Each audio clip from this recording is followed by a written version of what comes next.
नमस्कार, आप देख रहे हैं बिहार बुलेटिन। आइए नजर डालते हैं बिहार के उन 10 खबरों पर जो सुर्खियों में रहे हैं। केंद्रीय मंत्री और भारतीय जनता पार्टी के सांसद गिरिराज सिंह ने शुक्रवार को बिहार के भागलपुर से अपनी हिंदू स्वाभिमान यात्रा की शुरुआत की। यात्रा शुरू करने से पहले उन्होंने बाबा बूढ़ानाथ मंदिर में दर्शन करके पूजा और हवन किया। इसके बाद शोभा यात्रा के साथ जिला स्कूल मैदान पहुंचे, जहां उन्होंने जनसभा को संबोधित किया। इस दौरान उन्होंने असदुद्दीन ओवैसी पर जमकर हमला बोला।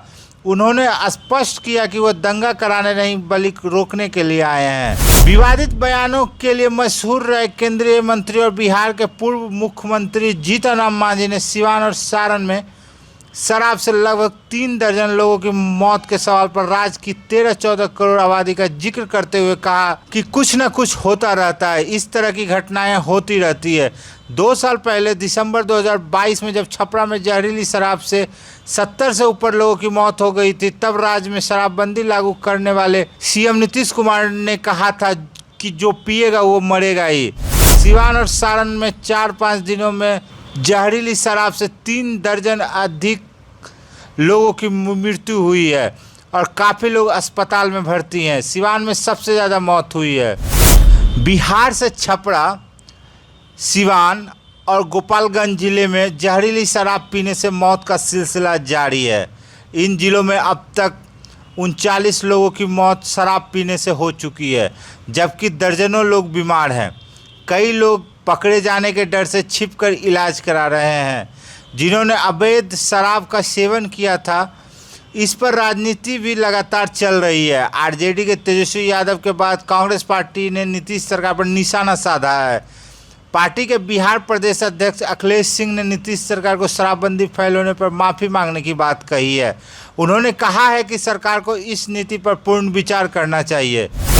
सिवान सारण के बाद गोपालगंज में भी लोगों की जहरीली शराब पीने से मौत हो गई।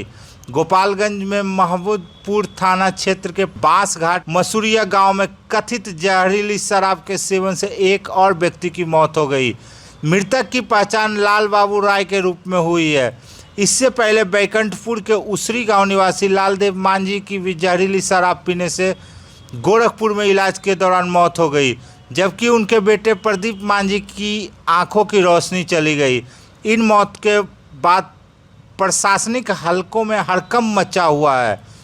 पुलिस और उत्पाद विभाग की टीम ने शराब के खिलाफ ताबड़तोड़ छापेमारी शुरू कर दी है। आईएएस संजीव हंस के पटना और दिल्ली के ठिकानों पर ईडी ने रेड की। बता दें कि मनी लॉन्ड्रिंग के मामले में यह कार्रवाई की जा रही है। इससे पहले भी ईडी ने उनसे जुड़े कई लोगों के ठिकानों पर रेड की थी। इस बार संजीव और उनके परिवार के लोगों पर छापेमारी चल रही है।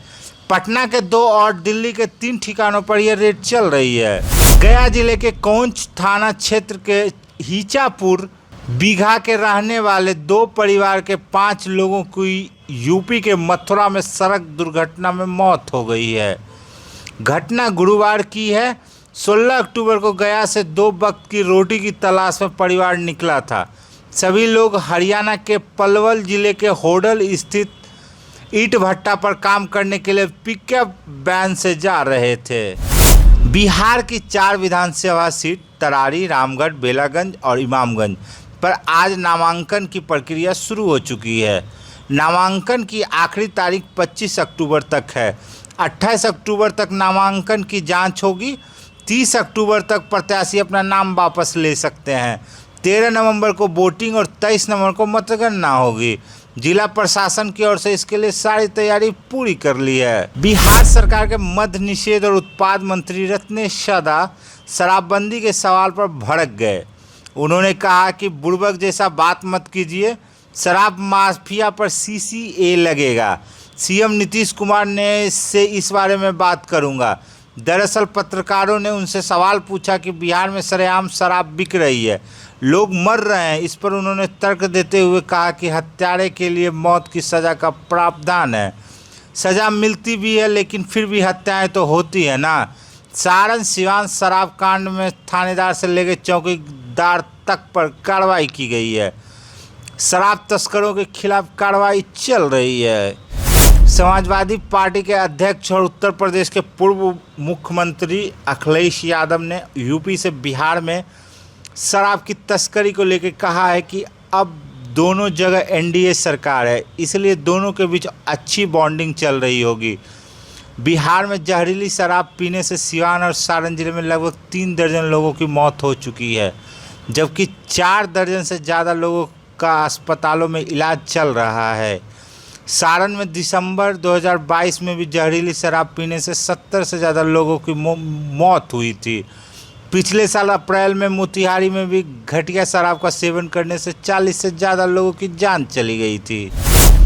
बिहार में चल रहे भूमि सर्वेक्षण के बीच जमीन से जुड़े दस्तावेज हासिल करने के लिए किए गए ऑनलाइन आवेदनों का अगले 3 महीनों के भीतर निपटारा कर दिया जाएगा।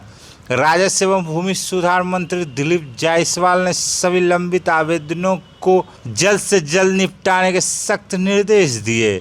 उन्होंने कहा कि जिन अंचलों में दाखिल, खारिज और परिमार्जन के आवेदनों की संख्या ज़्यादा है, वहां अतिरिक्त राजस्व पदाधिकारियों की तैनाती की जाएगी ताकि यह काम जल्द से जल्द पूरा किया जा सके।